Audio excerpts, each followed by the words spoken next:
The president of FIFA completely lost the massive power he spent 10 long years building, all because he wanted to squeeze out more cash by selling the World Cup to Wall Street investors.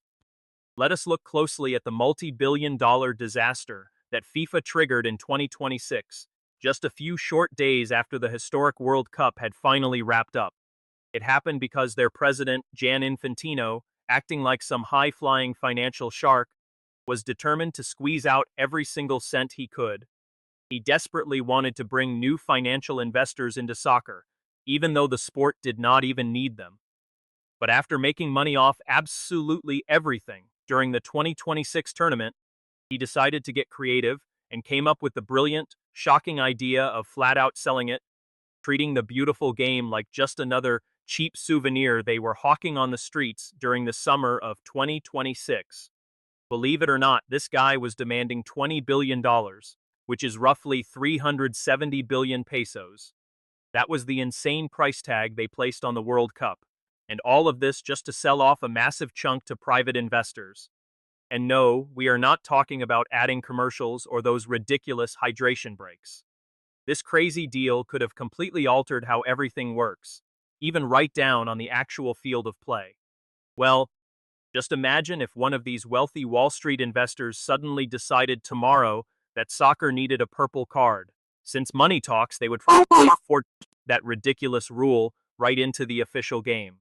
Among the powerful figures interested in dropping that kind of cash were people connected to the Hushner family, who are none other than Donald Trump's own in-laws. When Gian Infantino cooked up this plan, he knew nobody would support this stunt. So he actually gave all 211 member federations across FIFA a strict deadline to agree, backing it up with a heavy threat.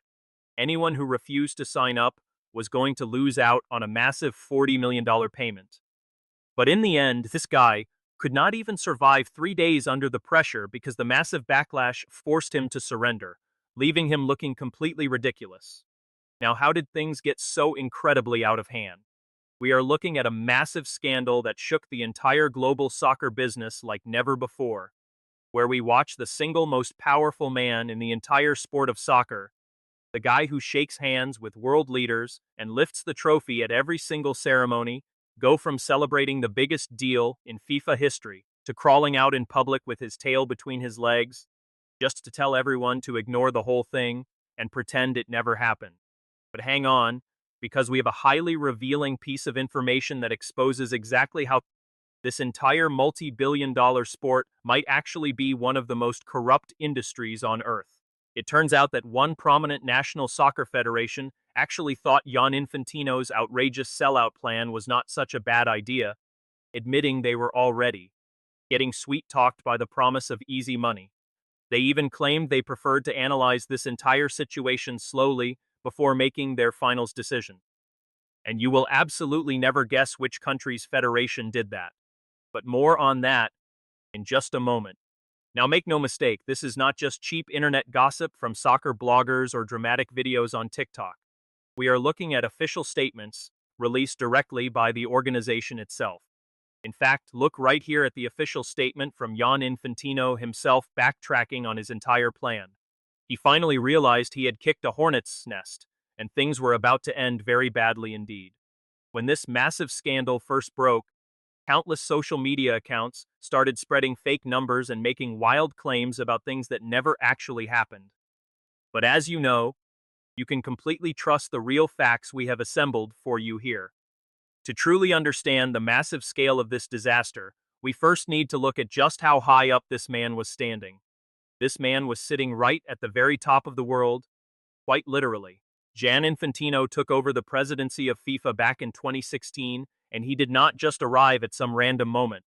He stepped in right after the empire of Joseph Blatter collapsed under the weight of the infamous FIFA Gate scandal, which exposed the deepest level of corruption in the history of global sports. In other words, Infantino was sold to the public as the ultimate cleanup guy, the savior who was going to put the entire house in order. In fact, that massive corruption story is detailed in another video, which we will link down in the description below so you can watch it right after this once wraps us up. Anyway, Gian Infantino sold himself as a highly transparent, honest leader to all the members of FIFA, earning their complete trust during one of the most difficult, chaotic moments in the history of the entire institution. This clean-cut, bald guy seemed incredibly likable, had no dirt on him, and everyone knew he was exceptionally good at making massive business deals. And he certainly proved it with the radical ideas he pushed immediately after taking office. From a business perspective, absolutely everything was working out perfectly for him. He started off by expanding the World Cup from 32 teams all the way to 48. Then he created a massive new Club World Cup and crowned his achievements with a spectacular tournament in 2026. But anyway, at the exact same time, it was ridiculously expensive. Even though so many die-hard fans complained about the ticket prices and the absolute circus surrounding it all, in the end, they managed to sell almost every single seat, which completely raised the bar for future World Cup prices. And right there in the middle of it all was this one guy. At every single ceremony, at every draw, in every official photo, everyone wondered how he got from one match to the next. He did not miss a single game. That particular man in the incredibly sharp, immaculate suit who kept popping up on your living room screen while you were just settling in with a quick sandwich and a cold beer to watch Mexico play. He was the man running the entire sport that moves our souls, a guy who had just finished winning absolutely everything that could possibly be won in his own powerful universe. He was re-elected without opposition, by acclamation, without a single person raising a hand against him. 211 football federations stood there applauding him, which made him feel practically untouchable, showing you exactly how far his reach actually went. Listen to this. The 2026 World Cup was not just the single biggest tournament in football history, it was also easily the most profitable, leaving behind a massive mountain of cash, unlike absolutely anything ever seen in sports. Ultimately, the organization finished the tournament swimming in cash reserves, bragging about the billions of dollars safely tucked away in their bank. FIFA was nowhere near broke, and they certainly were not desperate. They did not even need to sell a single thing more just to survive. They were in their absolute best financial shape of all time, standing incredibly strong. But let me break this down for you, in a way that is super easy to understand. When people say the word FIFA, it usually sounds like some cold building in Switzerland packed with boring suits, but that is not it. FIFA actually owns one of the absolute most beloved products on the entire planet, and that is exactly where they planted the seed of this entire disaster. Gian Infantino was almost completely certain that absolutely nobody would ever dare to say no to whatever he decided to do, especially since a tiny crack had already started to show way before the whole thing actually blew up. Right during the tournament itself, something happened that made a lot of people feel incredibly uncomfortable and left a massive number of fans completely outraged. At one point during the World Cup, Donald Trump personally called up Gian Infantino on the phone to ask him if maybe, just maybe, it might be a good idea to take another look at a red card given to an American player, Florin Balogun. Just like that. Because Trump actually happened to be watching the game that day, and he really did not like the referee's decision to send him off, believing it was completely unfair, and just like that, without any real resistance, right after that call, they completely overturned the red card for Balogun. Nobody offered any kind of explanation, and the player was right back on the pitch for the next match. This really should have been a massive scandal, far bigger than the quiet whispers it actually got, because on top of the sporting side, it became blindingly obvious that the president of FIFA was being completely pushed around, and absolutely nobody did anything about it at the time. But of course, some people simply could not stay quiet, and the protests started rolling in, with some even demanding that Gian Infantino step down, led first by Javier Tebas, the outspoken president of the Spanish League. So Infantino was already looking pretty bruised over a totally absurd situation, showing everyone how desperate he was to please people, especially the most powerful figures around, like Donald Trump, and yet he still did not care what anybody thought, sliding headfirst like a kid on a water slide to launch the most ambitious project of his entire career. And that is the exact part that makes absolutely zero sense, because this massive idea he dreamed up right after the World Cup was something that would cost him nearly all of his political capital. Then, on Tuesday, July 28th in the year 2026, barely a moment after the World Cup wrapped up, With the Spanish fans still actively celebrating, FIFA notified its member federations that they had a pretty brilliant idea. It was a brand new project, something incredibly innovative, and this whole thing was going to be called the FIFA Forward Enterprise. Man, that sounds incredibly elegant and very fancy, but translated into plain English, it meant they were about to build a completely separate company outside of FIFA, basically a subsidiary where they would dump every single one of FIFA's massive commercial assets. Quite something, right? The absolute cheek of Gian Infantino. He actually had the nerve to go out there and claim that what FIFA really needed was a small subdivision that was openly going to be completely commercial, aggressively capitalistic, even though FIFA is officially registered as a simple non-profit organization over in Switzerland, of all places, my friend. Well, this shiny new business would control the broadcasting rights, the massive sponsorships, and all the licensing deals, meaning the entire money-making machine of the World Cup would be packed into one single neat box. And on top of that, this box was going to be valued at $20 billion. And this guy planned to sell off 20% to private investors. And the ones looking to raise their hands with up to $4,200,000,000 were primarily a group called Thrive Eternal, which is a massive investment fund that belongs to a wealthy man named Joshua K. Noor, who actually happens to be the biological brother of Donald Trump's very own son-in-law. So now we can pretty much see exactly where this entire thing is actually heading. But right here is the exact part that completely blew everyone's mind and left them speechless. On top of proposing what was an absolute madness, this whole deal came with a strict timeline and a serious threat. Gian Infantino set a very strict, uncompromising deadline for this massive project on September 19th, declaring that anyone who backed the deal on time would receive $40 million, and those who did not, well, they would just be stuck with the standard FIFA program, getting 10 million instead. He needed 106 votes out of 211 possible. In the pompous language of corporate sharks, this absolute jackal was basically hinting that if you agreed to his wild scheme, he would hand over a massive mountain of cash to make you feel like part of his elite crew. Now look, $40 million is no pocket change for a big European federation, but it is still just a small slice. It was just a tiny slice of the pie, and worst of all, it came smeared with corruption, dirty backroom deals, and incredibly shady terms, or at least, that is exactly how they felt about it. They felt like they were selling their souls. But for a tiny struggling federation that barely ever manages to qualify for the World Cup, that cash could easily fund new pitches, team uniforms, travel buses, and entire youth academies.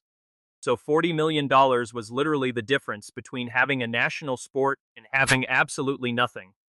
This was not a simple bribe, not at all. It felt much more like a direct threat. Though of course, to keep it sounding clean in corporate speak, they chose to call it a deadline. And this pressure was not aimed at the wealthy giants. It was targeted squarely at those who simply could not afford to say no.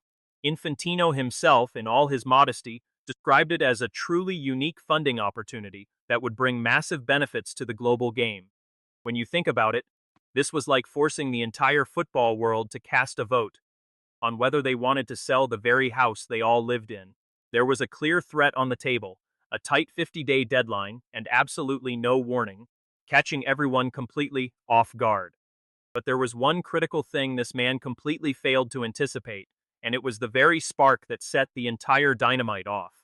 Because, let us be honest, it is one thing for FIFA to sell lucrative sponsorships, plaster ads everywhere, and collect massive broadcasting fees, but it is a completely different story when a private billionaire investor gets to own an actual piece of the World Cup, because the World Cup is not just some commercial product. It is that sacred event you watch with your father, the goals you scream alongside your siblings. It is the excuse that makes you skip work on a hot Tuesday morning at 10 a.m. It is one of the precious few things left in this world that belongs entirely to the people, even those with nothing. And every single football federation on the planet knows that truth, which is exactly why this whole fancy corporate show came crashing down so fast. Brace yourself, because the entire scheme collapsed in a matter of hours. The very first explosion came straight out of Europe, and UEFA did not just give Infantino a polite rejection. Their leaders stood up together and told him something that absolutely no one had ever dared to say to a sitting FIFA president before. All 55 of their member nations voted unanimously to boycott the World Cup. And we are not just talking about the men, but the women as well. They braced themselves and sent a clear message to Infantino. If this goes forward, Europe will not play in your little tournament. Just close your eyes and imagine a World Cup completely stripped of soccer giants like Spain, France, England, Norway, and Germany. A World Cup without Europe simply is not a World Cup at all. It basically turns the tournament into an incredibly overpriced local neighborhood championship. Well, though maybe in that scenario Mexico might actually stand a chance of becoming world champions. But hey, that is a whole other story. UEFA had just paid Infantino back in the exact same coin he used to threaten them. UEFA basically accused Infantino of completely abandoning his official duties as president and handing over absolute control of global football directly to wealthy outside investors. They warned that once this deal went through, there would be absolutely no way to ever reverse the decision and reclaim their sport. And of course, there would already be massive piles of money involved. They concluded their statement with a powerful, unforgettable warning that is worth framing on a wall. Let no one doubt it.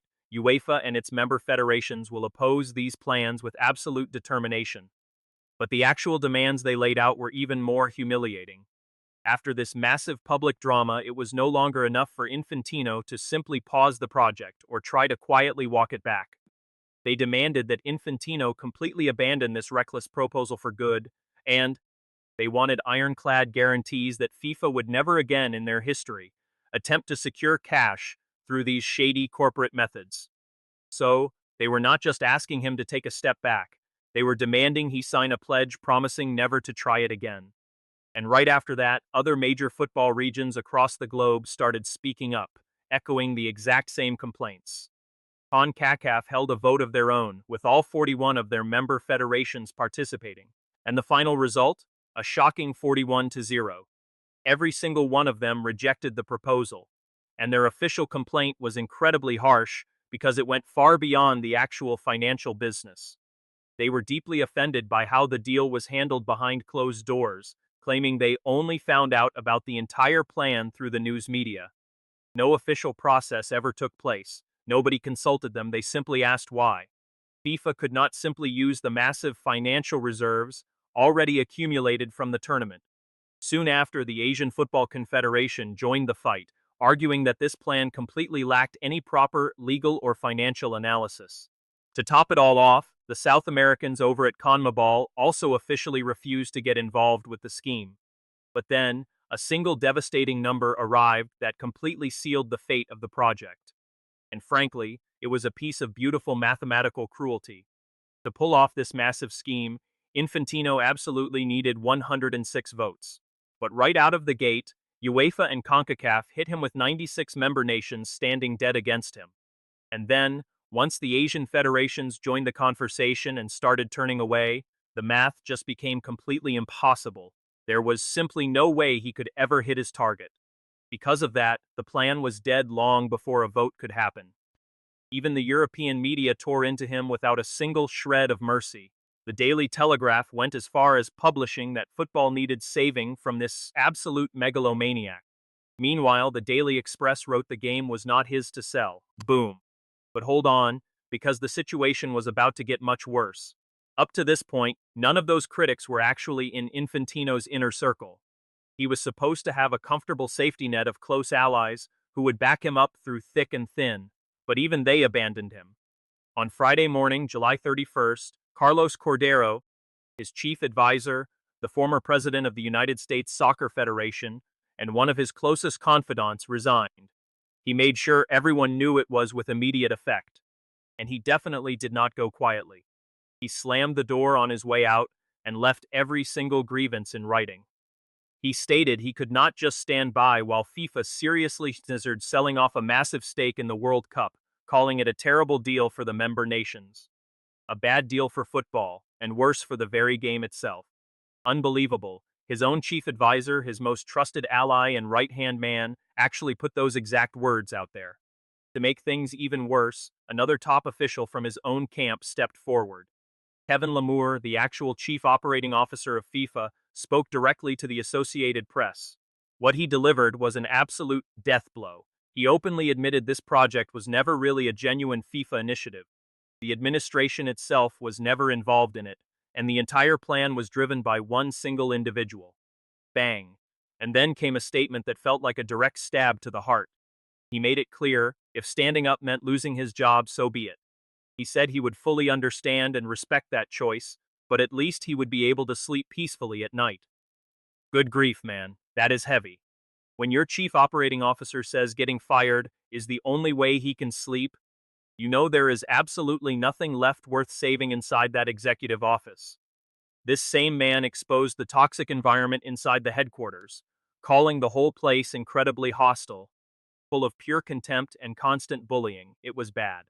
Things were completely upside down. But hey, do you remember how I mentioned earlier that there was one particular soccer federation they were starting to lure into this absolute mess? They did not think it sounded too bad, so they waited on the sidelines. Well, while the rest of the continent stood united, and all 41 member nations under CONCACAF voted against it without a single exception, the Mexican Football Federation told everyone to hold on a second. They suggested that maybe this was not such a terrible idea after all. Yeah, you know how this goes. Mexico, having just hosted the World Cup and enjoyed the massive celebration, ended up releasing their very own official statement. They wanted to study everything first to make the best decision for their soccer. Essentially, they sat right on the fence, refusing to say yes or no. But the absolute wildest part of this whole situation was how the Mexican soccer community actually found out about it. Because the league commissioner, Mikel Arriola, was cornered by aggressive sports reporters who wanted to know exactly what the Mexican Federation had decided on this chaotic mess. And where did they find him? At the Los Cabos Tennis Open, right after the World Cup. His entire official response was simply that they were open to analyzing everything. Then he just turned around, completely unbothered, and walked away without saying another word. Naturally, the most respected sports journalists in the country immediately ripped into him. Fernando Schwartz, Raul Orvananos, Javier Alarcón, Jose Ramon Fernandez, every single one of them declared that this behavior was deeply embarrassing. They did not say yes, but it made Mexican football look weak globally. The real trouble is that down the line, when things completely fall apart and everyone remembers that they all stood up to say no while you hesitated. People remember that, and they will hold it against you. The soccer world notices these things, they keep receipts, and they will absolutely bring it up later. Anyway, by Friday afternoon on the 31st, with his top advisor already resigned, his chief operating officer publicly accusing him, 4 regional confederations completely united against him, and Europe threatening to boycott the games, Infantino finally surrendered. Just listen to how he put it, because his statement was an absolute masterpiece of double talk, trying to avoid admitting he made a single mistake. After carefully listening to every single viewpoint, it became clear that the project had created deep divisions, which no longer served their original goals. Therefore, the entire proposal would no longer go forward.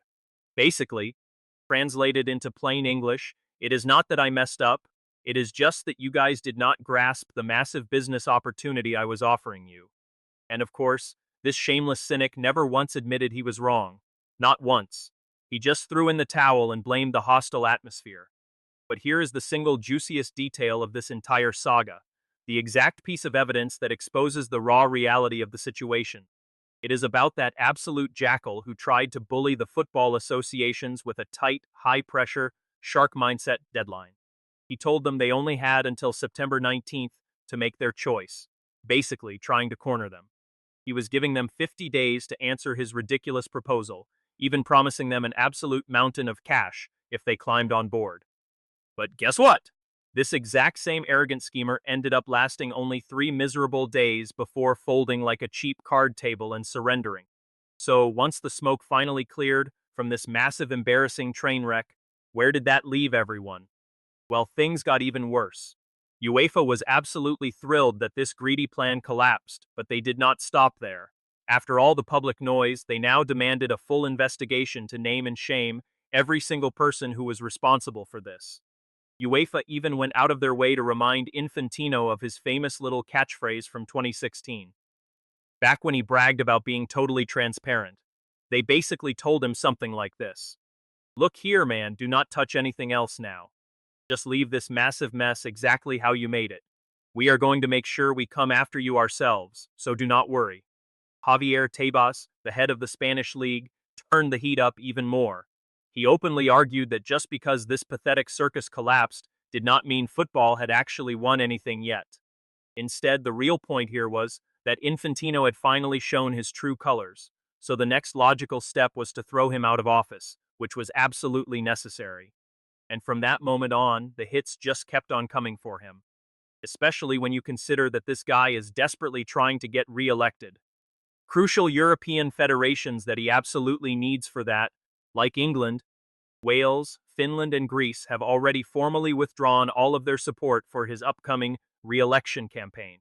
But the absolute ugliest blow of all landed on August 4, 2026, when Prince Ali bin Al Hussein made his move, who is the current president of the Jordan Football Association and a former vice president of FIFA, accused him directly of blackmail.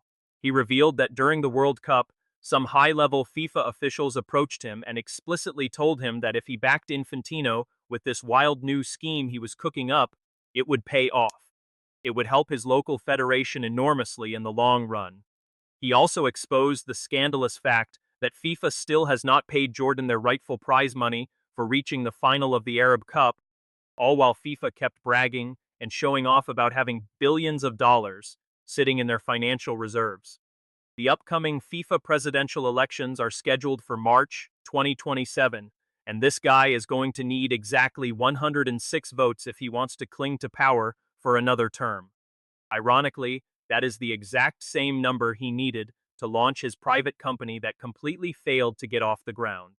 And right in the middle of this absolute chaos, the Times newspaper reported that these dirty, underhanded schemes were still going on behind the scenes, claiming that Infantino had already offered Morocco the hosting rights for the 2030 World Cup final under the table. In exchange, they just had to pressure and motivate all the African federations to back him for his upcoming re-election. Naturally, FIFA was incredibly quick to deny everything, releasing a statement calling this entire rumor completely false and highly misleading. So, you might wonder, what actually happened to the Mexican Football Federation? Well, once the controversial project was already completely dead and buried, and there was absolutely zero risk left for them, they quickly released another press statement celebrating how FIFA prioritized unity across all confederations, happily jumping in for the final photo op. But of course, they had a catch. They only did it after everyone else had already put their necks on the line. In short, they were just playing it safe, waiting for the perfect moment to step forward. So, as those musical poets from the group Intocable famously sing, what was all of this actually for? Exactly. This entire disaster only served to completely destroy Infantino's political career, setting him on fire in front of the entire world, literally. So, the real moral of this story is that this is exactly what happens to anyone who spends way too much time winning without anyone ever standing up to them or drawing a clear line in the sand. They get so incredibly used to absolute power that they literally forget they even need to ask anyone else for their opinion. That is exactly what happens to someone who confuses genuine respect with fear, blindly assuming that because nobody has ever raised their voice to you, it must mean they all agree with your ideas. Infantino was not taken down by some highly powerful rival. Nobody stronger came along to snatch his throne away from him. He was brought down by the people right below him, uniting 55s over here and 41 votes over there. That is the standard political maneuvering that is always present in this business. Power built entirely on threats looks incredibly grand from the top, but it collapses the second those at the bottom actually start talking to each other. In the end, if you made it all the way to this point of the story and enjoyed it, leave a money mouth emoji in the comments section, so I know you also grew up believing the World Cup belongs to all of us and is not just some cheap commercial product to be sold off to the highest bidder. I am leaving another excellent video right here that I am absolutely sure you are going to love, and as always, I will see you soon. Ah,